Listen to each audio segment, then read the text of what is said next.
साथियों नमस्कार। साथियों, यह वीडियो मैं मध्य प्रदेश के प्रशासनिक मुखिया मुख्य सचिव श्रीमान अनुराग जैन जी से निवेदन करने के लिए बना रहा हूं।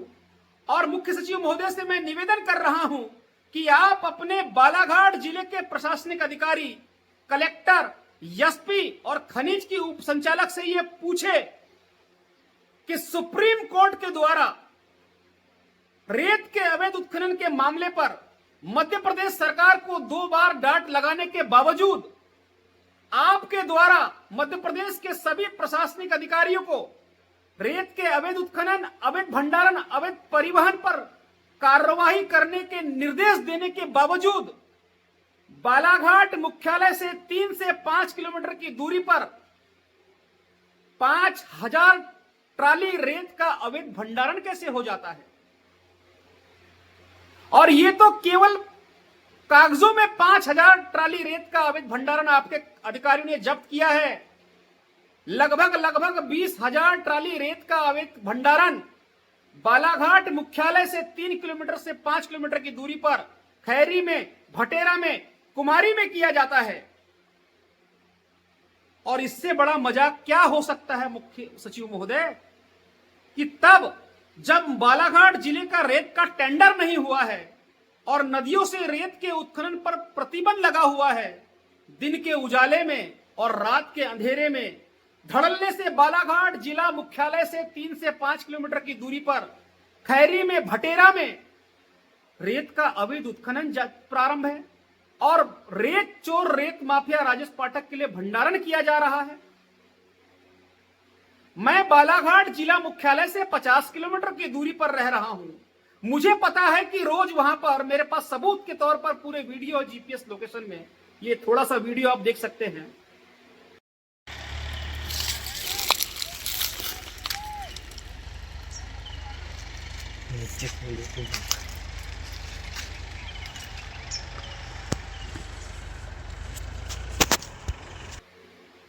मुझे पता है 50 किलोमीटर की दूरी पर कि वहां रेत का अवैध उत्खनन हो रहा है और दिन के उजाले में हो रहा है, रात के अंधेरे में हो रहा है।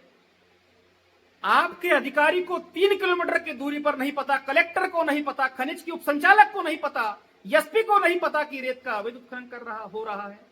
तो फिर ये आपके प्रशासनिक अधिकारी किस काम के हैं? किस काम की तनख्वाह लेते हैं ये लोग?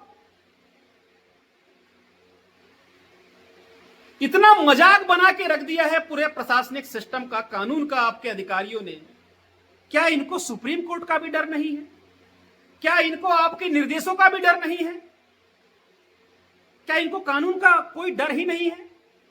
और इससे बड़ा मजाक क्या हो सकता है मुख्य सचिव महोदय, कि ये रेत के भंडारण की रॉयल्टी उस ठेकेदार को जारी कर दी गई है जिस ठेकेदार को मध्य प्रदेश सरकार ने 69,92,46,368 करोड़ रुपए का आबकारी का खिसारा नहीं पटाने पर बाप बेटों के साथ में ब्लैकलिस्टेड कर दिया है। रेत माफिया, रेत चोर राजेश पाठक, उसका बेटा पवन पाठक, अतुल पाठक और आशीष पाठक को ब्लैकलिस्टेड कर दिया है। उस ठेकेदार के नाम से रॉयल्टी जारी कर दी जाती है। यह किस तरह का मजाक बना के रखा है। और इस पूरे घोटाले को उजागर करने वाले पर आपकी खनिज की उप संचालक झूठी एफआईआर दर्ज कराती है सबूत देने पर। ऐसे में कानून का कौन समर्थन करेगा मुख्य सचिव महोदय? कौन कानून की मदद करेगा? और आप आम जनता से क्या अपेक्षा करेंगे कि वो कानून की मदद करे? सरकार को चोरी की जानकारी दे, भ्रष्टाचार की जानकारी दे। भ्रष्टाचार के सबूत देने के बाद आपके प्रशासनिक अधिकारियों को, आपके प्रशासनिक अधिकारी झूठी एफआईआर दर्ज कराते हैं कानून की मदद करने वाले पर और माफियाओं का सहारा बन बैठे हैं। यह किस तरह का मजाक बना के रखा है पूरे मध्य प्रदेश में। आपको बालाघाट के कलेक्टर, बालाघाट की खनिज की उप संचालक और बालाघाट के एसपी का इस बात पर निलंबन कर देना चाहिए, इनको निलंबित कर देना चाहिए कि आपके जिला मुख्यालय के पास में इतना बड़ा रेत का अवैध भंडारण कैसे हो गया। इस बात पर ही इनको सस्पेंड कर देना चाहिए। पूरा मजाक बना के रख दिया है। एक रेत चोर, रेत माफिया राजेश पाठक के लिए पूरे कानून को इन्होंने तार तार कर दिया है। और कितनी हंसी कराएंगे मुख्य सचिव महोदय आपके अधिकारी। आखिर आम जनता से आप क्या अपेक्षा करेंगे कि वो कानून की मदद करे, चोरी को पकड़ाए, चोरी की जानकारी दे? जो चोरी की जानकारी दे रहे हैं आपके खनिज के अधिकारी, उन पर झूठा मुकदमा दर्ज करा रहे हैं। और इससे ज्यादा मजाक और क्या हो सकता है मुख्य सचिव महोदय, कि आपकी खनिज के अधिकारी उप संचालक फरहत जहां को और खनिज निरीक्षकों को रेत चोरी की जानकारी देने के 5 मिनट बाद रेत चोर नदी से भाग जाते हैं। और रेत चोरों को यह भी पता चल जाता है कि उनकी जानकारी किसने नहीं दी। कौन मदद करेगा कानून की? इस तरह के हालात मध्य प्रदेश के बालाघाट जिले में आपके प्रशासनिक अधिकारियों ने बना दिया है। क्या आपके प्रशासनिक अधिकारियों को सुप्रीम कोर्ट का कोई डर नहीं है? कानून का कोई डर नहीं है? मैं आपसे निवेदन करूंगा कि आप बालाघाट के कलेक्टर खनिज की उपसंचालक फरहत जहां और एसपी का तुरंत यहां से निलंबित करें और इनकी जांच करें। और इससे एक बड़ा मजाक क्या हो सकता है मुख्य सचिव महोदय, कि आपकी खनिज की उपसंचालक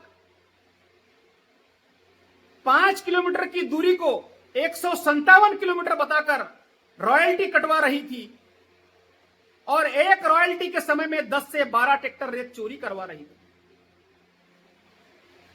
और अभी भी वो खेल बदस्तूर जारी है मुख्य सचिव महोदय। रेत चोर, रेत माफिया राजेश पाठक को फायदा पहुंचाने के लिए आपकी खनिज की उपसंचालक बालाघाट से बैयर की दूरी लगभग 70 किलोमीटर की है, उसको 144 किलोमीटर बता रही है और बता रही कि ये ट्रैक्टर बैयर जा रहे हैं रेत लेकर, जबकि एक भी ट्रैक्टर बैयर नहीं जाता है।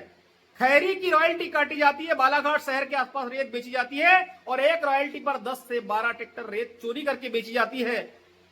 इस तरह का मजाक बना के रख दिया है। आपके अधिकारी अपने ही सरकार के राजस्व को चूना लगा रहे हैं। आपकी खनिज की उपसंचालक का और एक भ्रष्टाचार मैं आपको बताना चाहता हूं मुख्य सचिव महोदय, कि इससे बड़ा मजाक और क्या हो सकता है कि रेत का अवैध उत्खनन करने पर रेत ठेकेदार रमेश दुबे पर 30 अगस्त 2025 को 76,50,000 की रॉयल्टी चोरी करने के मामले में एफआईआर दर्ज होती है और उसके बावजूद आपकी खनिज की उपसंचालक उसके नाम से धड़ल्ले से भंडारण जारी करती है। क्या यह खनिज के राजपत्र का सीधा सीधा उल्लंघन नहीं है?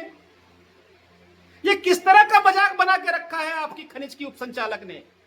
खनिज के राजपत्र में स्पष्ट लिखा हुआ है कि जिस ठेकेदार के द्वारा अवैध उत्खनन पाया जाता है और उस ठेकेदार का ठेका तुरंत खत्म हो जाना चाहिए। फिर आपकी खनिज की उपसंचालक धड़ल्ले से उसके नाम से भंडारण कैसे जारी कर रही थी? आखिर कब तक ये चलता रहेगा? क्या कोई कार्रवाई नहीं होगी इनके ऊपर? मैं आपसे निवेदन करूंगा, मैंने आपको पत्र भी लिखा है और पुनः मैं आपको पूरे सबूतों के साथ पत्र लिखने वाला हूं। आप जांच करके कलेक्टर को, एसपी को और खनिज की उपसंचालक को यहां से तुरंत हटाए और खनिज की उपसंचालक की गहनता से जांच करें। अगर आपने सही जांच कर ली तो खनिज की उपसंचालक फरहत जहां जेल में होगी। ऐसे ऐसे इन्होंने यहां पर रेत के भ्रष्टाचार किए हैं और भ्रष्टाचारों की जानकारी मैं आपको दूंगा।